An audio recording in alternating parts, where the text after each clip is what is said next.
Williams podcast. Nze Williams waniriza bwole kundegattako.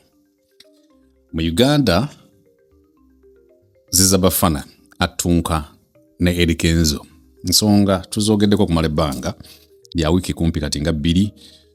Ziza Bafana agamba akoye ejjogo, akoye unprofessionalism, ayolesebwa mbu federation ya mukulu Eddy Kenzo gyakulembera. Agamba nti yatereka ssente ze bw'azitereka mu federation nibatamuwa mukisa kwewola ng'ate yali atuuse ku mutendera okwewolerwa omuntu ssente waba atereseeyo okutuuka okwewolayo ne bamulemesa. Olwo olutalo lutambudde osologa nti Bafana olunaku lwali lusobola omugoberera ku mikutu egy'enjawulo ng'omulaba akutta akati. Omuntu asobola okukifuula ekyangu nnyo n'agamba the guy is trending nga n'ekimu trending sa bwe butakkanya bw'alina ne Eddy Kenzo. Eddy Kenzo namulabako ekkololwayo ng'agenze ku misinde gya General Muhoozi Kainerugaba ng'agamba ensi si yakwogera. And of course ababyogera amangu ne batandika okujuliza nti alabika yali agamba Ziza Bafana. Ziza Bafana ayogera ebintu bingi nnyo mulabe ku interviews ez'enjawulo ye nga takkiriza nti Eddy Kenzo is talented, takkiriza na awards eyawangula. Byonna nno nga biva ku ki? Kwe kuba nti Ziza Bafana yakkiririza mu federation ne taba mu kubeera ekitundu ku ssako n'ateekayo ssente naye ate bw'atuuka okwagala okwewola n'ekitasoboka. Bw'ova ku ekyo waliwo Gravity Omutujju ne Bebe tetunawulira kyaddamu naye Gravity naye yatabise abanja millions ze 4 zibanja Bebe ayogera ensonga ze nnyingi nnyo. However ate ye ku kyassako Gravity Omutujju agamba nti aba Eddy Kenzo Federation bo bamuwa ssente n'agamba nti wadde yamala kwerwanako n'abalala beerwaneko bafune akamane. Nalabyeko ku lutalo lw'essagala kuwa nnyo mukisa ku channel olw'ensonga nti already naakogera ku ntalo 2. Naye nalabyeyo Lil Puzzle nayo yeetwala ne presidential advisor namulangira n'omulangira nti talina mmotoka. Namugaa toyina mmotoka. Lil Puzzle ng'agamba presidential advisor. It is unfortunate definitely nti bano bonna at some point, especially in the recent campaigns driving to the elections recently concluded in Uganda, belonged to the same wing of the NRM, lullabying muzeitova ku main teryakusobola n'ebirala bingi nnyo. Bw'oba togeze nnyo into details kikwanguyira okugamba nti baali NRM oba nakati bakyali NRM. Ate omulala asobola okugamba nti baali bapangisiddwa bakube akadingidi olw'okuba bo baofaringa service y'okuyimba bakuba akadingidi nga bakukubira General Yoweri Kaguta Museveni. Myaka giyise bukyanga General Yoweri Kaguta Museveni ne muganda we General Salim Saleh batandika okuteeka ssente mu art industry, mu art, mu docket, mu portion of the music docket of the creative and performing arts. Bukyanga bakwata ssente ne batandika oziteeka mu buwayi, mu kawayi akali mu music industry as a portion under the creative and performing arts. Kuba bogamba ne bateeka ssente mu arts, omu ayinza okikaayanya n'agamba bwe ziba nga zigenda mu arts ate abaana b'amasomero. Ebbanga lye bamaze nga bateekamu ssente n'okugezaako okukuba enkuŋŋaana baziteeke eggulu baziteeke yonna gye zibadde wandirowooza nti by now results would be kuba nti they celebrate success stories of which unit is supposed to be among all the success stories registered. It is unfortunate nti okuviira ddala gyonna ssente ziba zibateekamu basobola okubeera ungrateful now General Museveni ne General Salim Saleh okuba nti ssente zibataddemu zongedde kwawula ba artists. Ne bwe babasembezza ne bagamba for example bajje bayimbe mu campaigns bajje babeerewo beetabe butereevu mu kuwagira General Yoweri Kaguta Museveni, of course is another way of giving them some money. Beongedde kweyuza. Omulala asobola okudda ebbali n'agamba nti oba oliawo General Muhoozi rather General Salim Saleh ne General Yoweri Kaguta Museveni ekyo kye baagaliza abayimbi. Sinna balaba nga bavaayo kyogera nti kye babaagaliza naye ate sobola ku ruling out to the fact nti nakyo bayinza okuba nga kye babaagaliza okubatabangula bwe batyo. Gwe lowoozaako abantu bano badde ku platforms ezenjawulo mu campaigns nga bayimba bagamba General Museveni abeewo protecting the gains nga bali bumu stage gravity bwagivaako Bebe kulu nagiddako Bebe kulu bwagivaako gravity nagiddako Kenzo bwagivaako nolaba. It is unfortunate that now we are seeing bickering, scuffles, havoc among abaana abenda emu. Kiba kiri unfortunate. Ate nga sente zizi bazenga bateekamu wandowooza nti zandibayambye okwekulaakulanya, okwezza obujja n'okwongera okubeera obumu. Olwaleero Ziza Bafana, of course, gwe salaba ku campaign za National Resistance Movement, but of course is testifying and confirming that he is a part of the circle. And the circle is sponsored and supported by the administration of General Yoweri Kaguta Museveni, who is the cardinal of the NRM. Naye sente zino zireese embirigo mu art. And to make matters worse, tetulwana because gundi yabbye oluyimba lwange, tetulwana kubanga olwawuli lwasinza olwanga amaanyi. It's about money. It is about money. Meaning, does that mean, imply or say that tetusobola kumanaginga sente? Tetusobola kumanaginga kuba billions ezo ziyinza okuba around, let us say like 10 billions. Ba artists mu nsi yonna wandirowooza nti be bantu abasinga okufuna sente. Ba artists mu nsi yonna bafuna sente mu mirimu gyabwe egyo. Era be bamu ku bantu abasinga okuyingiza ensimbi ng'ovudde ku natural resources ne businesses endala entonotono.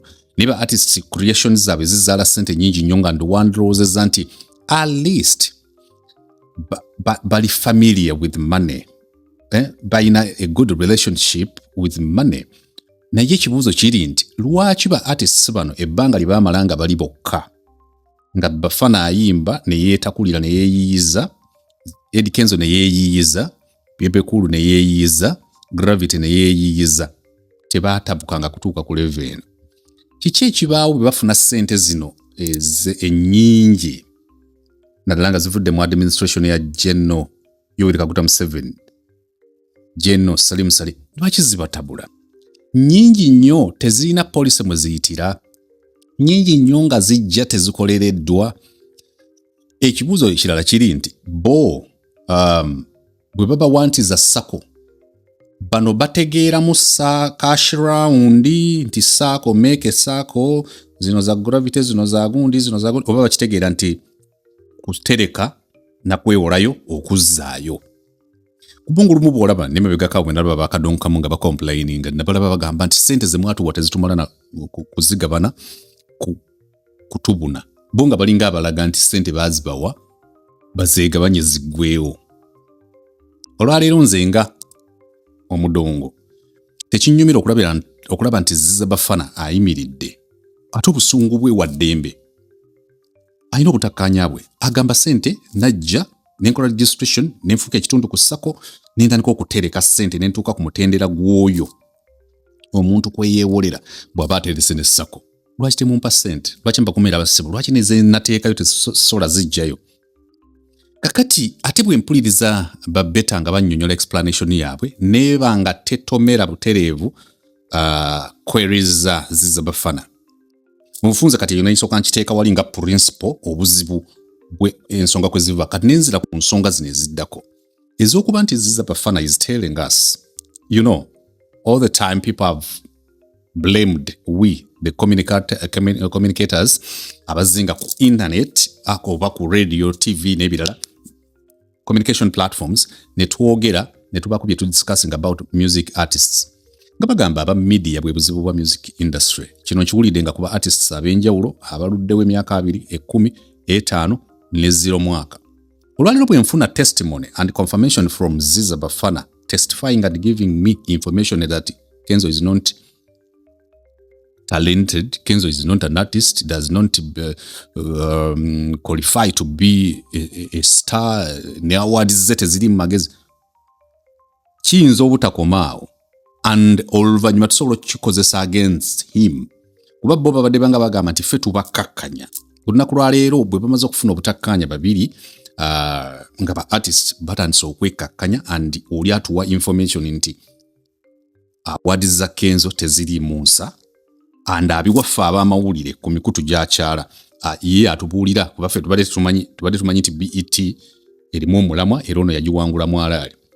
Fellow artist atugamba nti bya wadi tebirimu mulamwa era agula bigule. Era n'atugamba nti Eddy Kenzo tali talented. Ffe kye tujja okukozesa later on. Bwe tuva awo ne tugenda side ya Gravity Omutujju. Of course luli olutalo lwa King Saha Bebe Cool na lusigala luyimirira awo. Lwaki nkutambuza mbino byonna otegere nti olumu n'entalo muze mutera okuteeka ku b'amawulire nti ab'amawulire batabula abayimbi. Abayimbi beba initiatinga their issues ffe ne tubitandika obyogerako. So olwa Saha Bebe Cool nga ndutadde wabbali waliwo Gravity. Namulabye ng'ali ku mukutu annyonnyola ensonga ze.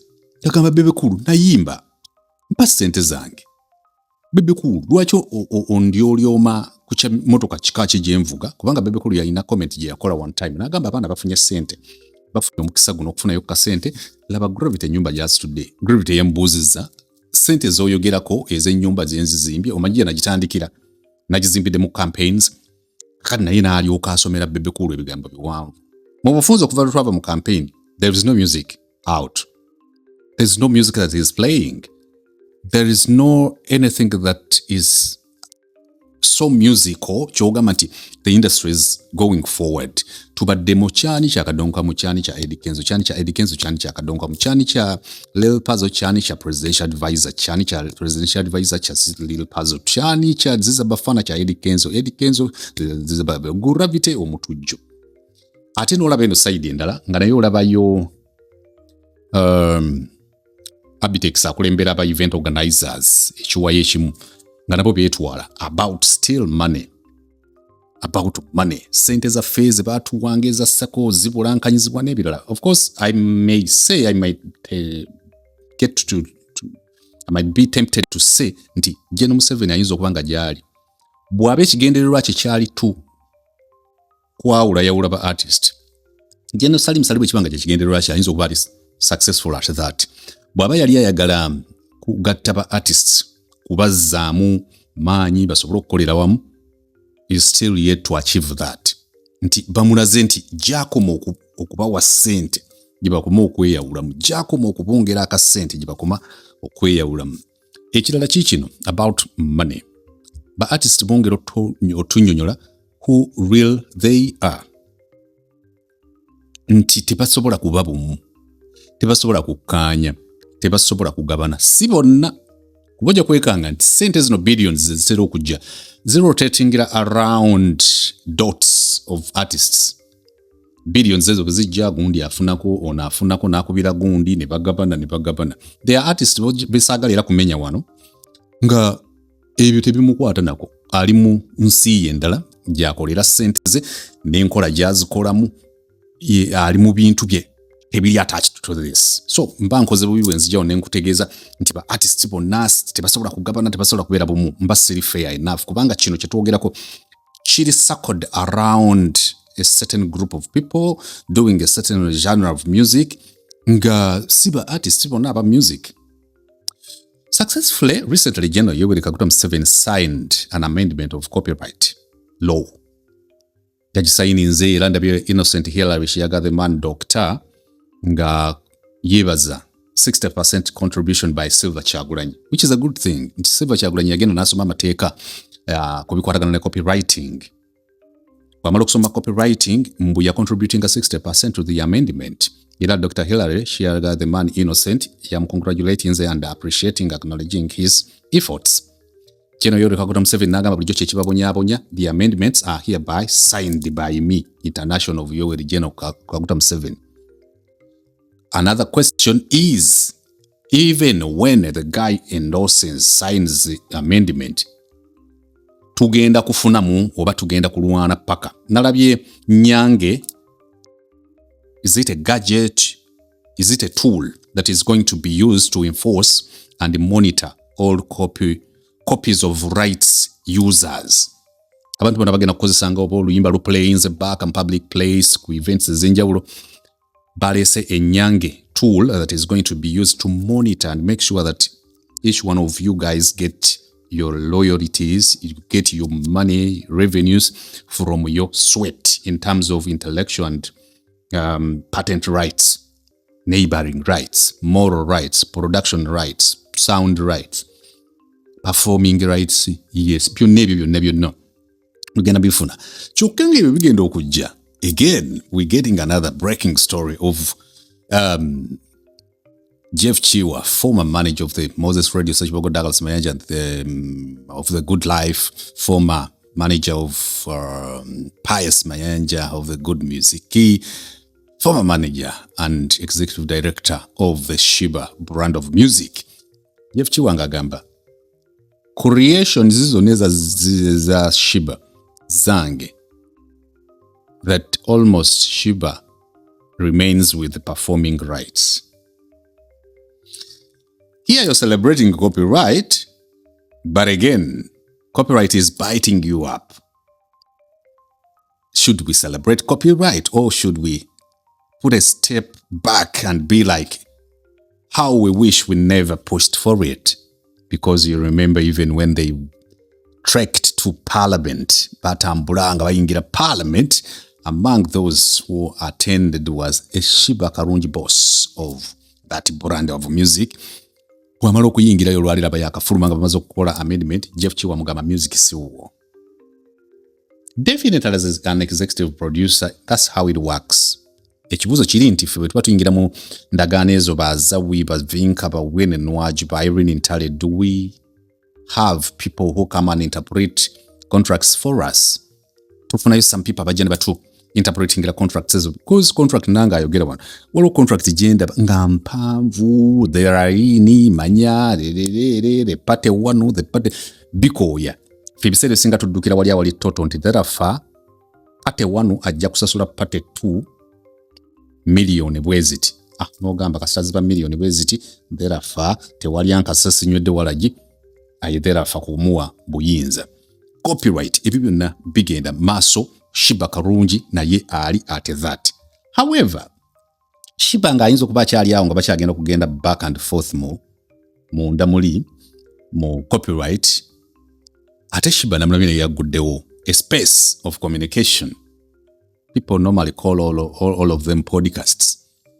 But she had the first edition, is it, with good discussion, communications, which I appreciated and welcome up to right now. I appreciated it. I still welcome it. That it is another way of letting artists pour out their feels about certain issues. So, on the other hand, Shiba is having issues with Jeff Chiwa and might not be happy with the copyright because it is against her. But again, she will have nice achievements come from her creation on a platform where she's communicating her feel. Nti copyright wali wewe munyigiriza mu Jeff Chiwa kati kuno nagenda gifunamu atya is having a space and a platform okwogera byawulira ate nga bigenda kuvaamu sente. That's what content creation does. Ujja ng'ekintu okyogeranga when I'm here, but you have copyright, especially if you have good documentation and you're able to distribute rightly your stuff that you have created. Shiba Karungi namulabye ng'ako yakaleese bulungi nnyo, entuula gyatuddemu biki abakamukoledde bakadesigninza bulungi nnyo. However, on that still nalabyeyo abantu ng'engeri gyakireetamu abamu bayinza okubeera offended. However, yabalabuliddewo nti bw'oba weeteeseteese kubeera offended, better be early enough, because atandika butandisi twantwantwa atandika butandisi. For me, I've always advocated for artists to have spaces, platforms to communicate their stuff. Mbadinga nkoye crocodile tears and lamentations from music artists of aba media mutukakanya aba media. No. Kumulembe guno nga you just need a Rode microphone, a MacBook Pro M5, a camera, Sony, whichever version you need or upgrade. No, John, you talk to people. Going at this, no gamba, this is what I want to tell you guys. You gotta check me out. I'll check you out too. Nibo kuwuliriza, then umwemuva, nebabitwala ku platforms big eye how we dot busy ba William ne bajja byogerako ye way to go and that came even 10 years ago but artists across the globe tebakyali nnyo about okulinda FM station to host them wadenga baba hosting still naye it's no longer about waiting for William amale kunchaza no osobola okwecreatingira yo space however even when you become your own boss nga kusobola okwecreatingira kyoyagala osobola okwokeramu kubanga wano gwoba boss abakuliranye bonna baba bagamba kikone but osobola okwokeramu kati oyina okukola jangu weyabyenga boyagala okweyabya omutima gwo gujjayo naye being careful enough okuba nti ate gwe tofuuka kizibu ate kya industry gy'obadde ogezaako okupreservinga eyasooka okukijjayo ko ng'agezaako okusupportinga fellow artist was Kanyomozi Juliana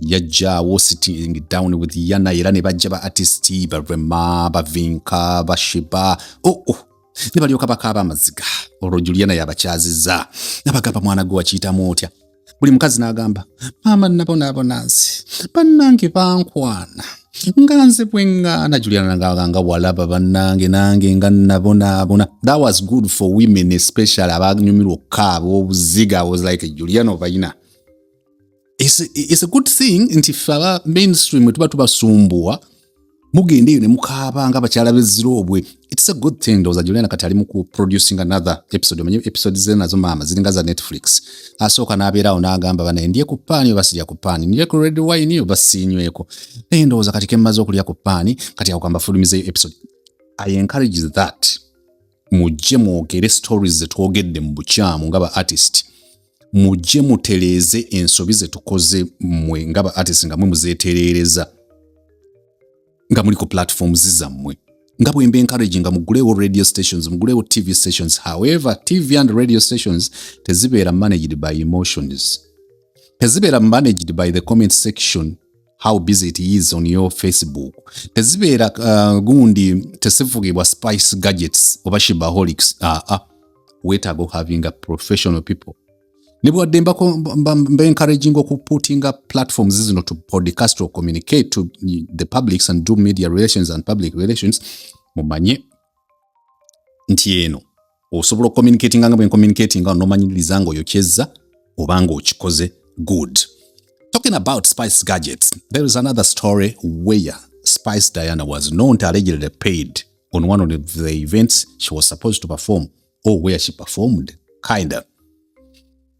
Now what a mixer. She was like njitwala. Abantu bo bagamba nti ensobi zinayiza okuba zikozerwa butaba na manager Roger. What went to be told about Uganda that it happened, not that they are unique about only kubana Uganda, Ugandan music artists. N'abalala babikola no elsewhere we only don't pay attention. Hansonge ku kino. Lwaki obukinga Spice Diana n'otamusasula? Why do you disrespect her effort? Why do you disrespect her brand? In the first place, because gwe ekikulemesa okuba nti gwe oyimba kwe kuba nti oyina that chance, you don't have that blessing, you're not creative. Or you might be creative but not in position to produce what she is able to put up with her team. So, in terms of quid pro quo, in terms of scratch my back, I do yours, you're like, me as an event organizer, I'll organize, put a platform, put a space, let her come and perform. I pay her for the service she's offering, and her performance will generate revenues. I'll give her a portion, remain with some, pay the place, pay abebyuma, fena tubeerewo. Kakati olw'okuba ono mulimu, nga nawe bw'oli omulimu ategeka, muwe respect. Tomutuusa ku level ekwata mixer. Kubanga bw'akwata mixer, ate mwe mugenda kukaaba obuzigo obw'ekirogo. That's where I find issues with you event organizers. Bw'oba tojja kusobola kumuwa, mubuulire in time, because sente zino ayina ttiimu gy'atambula nayo, abakyala abo baba bafuluma. Ba Spice Diana, Shiba Karungi, ba Carol Kasita, aba PC, Nwinwaji Vinka, azawe n'abalala. Nga bakazi, omukazi, nze olw'ayinza bwemba artist, nyinza okuba siina birevu bye ngenda kukolako makeup, nyina galubindi zange, ku mutwe tekuli nviiri, nyinza okujja mu this Adidas, ne ngamba, miri owakabi ani gwolaba ye kamiliyoni nani ne muganda we Wizo bali kuki ku birthday ani mulala aliwo ka misachi ate omulala Wizo zine nyimba nenvaawo ng'omusajja. But ladies osobola okusanga Kanyomozi ng'ali ku eyelash bwati waliwo ekyo kibatunulamu ng'ekisolo naga lip sheen, balm, mascara, eyelashes, foundation, bannanga abaana beekola ebintu abyo. Babyekola tukekusi n'ayambala akantu manya n'alina akaako omunda ka legging oba jegging kibeera amanyi ne bambala ebintu n'ateekako ebikomo n'ateekako makeup yekowa Spice Diana Shiba Karungi Kanyomozi Irene Namubiru Rema Namakulu okufuluma mpozi stabbo wange omwagalo okufuluma ennyumba to come and perform sente zonna z'ogenda omuwa kumpa azimalira mu makeup to look good on stage era bw'aba agenda okuperforminga awalala era n'abiddamu kati muwe emirembe muwe sente ze kubanga ensobi yonna gy'akola ey'okukwata mixer bagiteeka ku ye era nalabye Abitex nga naye avumirira Spice ekyo kye bayita okubeera ne manager kati toyina manager ko. Yes, I understand yabadde ensobi but let us also interrogate the fact that kiki ekyatuusiza wano. What are the symptoms that led to the sickness and the disease? Tulebe kutunuulira the disease, actually the sickness obulwadde. We cannot look at only the disease olumbe.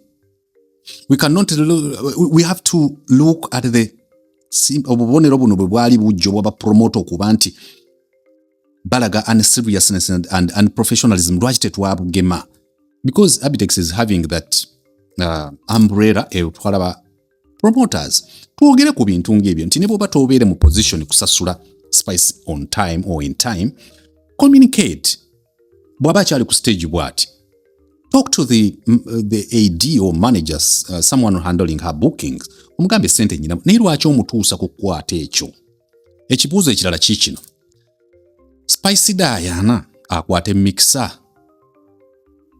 ye nga brand kiba kimuswaza naye jjukira nti obutakwata mixer agenda kwavuwala ajja kugenda ng'ayimbe wano bagaana omusasula atambule to keep brand ayimba awalala agaana okukwata mixer bw'akuuma brand before you know it nga brand egudde business wise nga business egudde gwale maama gwovuza amafuta okoze makeup ogenze tebakuwadde n'ogenda mu kubanga aba radio bakugamba ne TV kuuma brand. I'm not encouraging such acts but not also turning a deaf eye and ear to ebikolwa by'obutasasula ba artist. Kati let us strike a balance okumanya nti ba artist much as they are big brands nabo tubabeereremu. Nalabye abaana abalala omulundi omulala Kanyomozi yagenze omanyi this is kind of a magazine show I'm tackling different stories. Juliana Kanyomozi went and attended the misinde of General Muhoozi Kainerugaba in Korobo.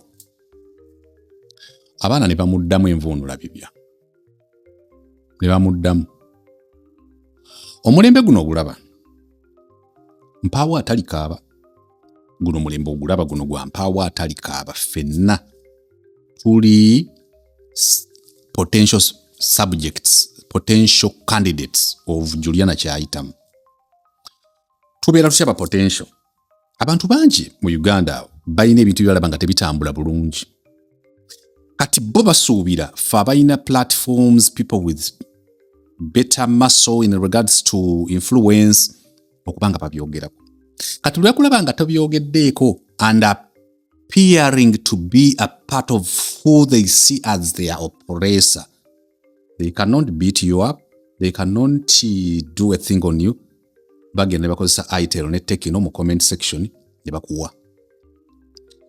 Kiruma era olumunsi asaba artist ng'abo ba Juliana Kanyomozi ku kye bayitamu. But again it goes back to do you have obugumu? Because and obugumu paka wa okumanya nti the I can respond the other day nyinzo kireka. So sole mkwano gwange Juliana. However nti kakati ati kino kyongera ku sickeninga yo skin kuba bakuwaamu omwaka guli ba yali 2025 mwena bakutwalaganya era ka video ka response kukire kyagira kenalabye bakomyawo. This time ndowooza solo kireka, not our response, because you already gave your response the other year nga bamaze okutwalaganya, and it is a part of what you big names are supposed to go through, especially bwe mubanga mutambulira mu mbeera kati Uganda gyeri mu Uganda eri kubwerende nti okola a cast like this one omuntu interpreting in their own way. For example, nibwo tunuulira Ziza Bafana versus Eddy Kenzo or Kenzo the other way round, Bebe cool gravity. Bafans bwe bajja teba addressinga principle nsonga eriwo, bakyogerako okusinziira ku bwayagala Bebe cool, okusinziira ku bwayagala gravity, okusinziira ku bwayagala ku Ziza Bafana, okusinziira ku bwayagala Eddy Kenzo, okusinziira ku how shibaholic is, how Spice Gadget is. Nti omuntu wajja okukomentinga ku nsonga zino tajja n'agamba nti ensonga ya Ziza Bafana na Eddy Kenzo nze njiraba bwenti. Ajja n'akugamba Ziza Bafana yasinga yayimba pomini, Kenzo yasinga yayimba stamina. And abantu abo edda twabafuganga ku radio nga bakubi b'amasimu, olwaleero they own platforms. Kati chances ziri nti gwe nga artist osobola n'okukola ensobi nnyingi nnyo because of the Spice Gadgets, Shibaholics, Gagamelians, ani omulala Leon Islanders, because both they will be like bapafongo ni tetumanyirwa wammakola bwoti. My appeal to artists, you can sometime ignore they are fueling abamu basobola enduulu ezo zisobola okukusuula, sometime osobola okuddayo mu kisenge kyo n'okibala ngeriyo. It is Williams podcast with me Williams. Bingi ebikyagenda maaso. Julia nankusasiddeko nnyo ku kikaliriro kyoyitamu ko naye of course by now ebyo oli used to them. Kyensobola okusembyayo ndowooza is about where is music yaliwa olwaliiro endongo eriwa. Nze kyendaba Ziza Bafana, Eddy Kenzo, King Saha avuddeyo alwanirako Ziza Bafana, gundi King Fike Gaza avuddeyo alwanirako Eddy Kenzo, Jani ke Palaso yasinga ennyimba, asinga King Saha. Let us release music. Let us also have music to support bino ebigenda maaso. Ndikwe kasitoyimba bannange Mr. Katala wowe dogo lyo sigonsi mira tompala mpafala ngekyo tuyamba okutambuza endongo naye sitaani bannange olina afulumya bayuda tuyita nabo ono nangamba bannange ngenda maaso zanyisa obudde yuwi. Ezo ennyimba zayambanga okutambuza beef. Agenze banaye boggolako wano bansekereranga ziwe nagenye boggolako remix kube ngoma ebyo byayambanga endongo okutambula nti entalo beefs been around music. At this time I expect okufuna yo music agenda okubacking up nti Galaxy FM or other radio stations babenga ba playing this song taniko okuba mu bupini okufulumya that pressure omuka guyite yabadde ategeeza ki oluyimba luno Bafana lwe yatadde yabadde agamba ani kituufu yabadde agamba Kenzo Kenzo bwe yayimiridde for it to be musical than ebigambo kyovola nti ba artist olwayo balina bakyaza ku channel communicating and the artist balina ku complain okuyisa mu art. You can talk naye for banyubire nga oyina ebintu byo putting out as an artist. Nibi kweyimirira. It is Williams podcast with me Williams. Bye.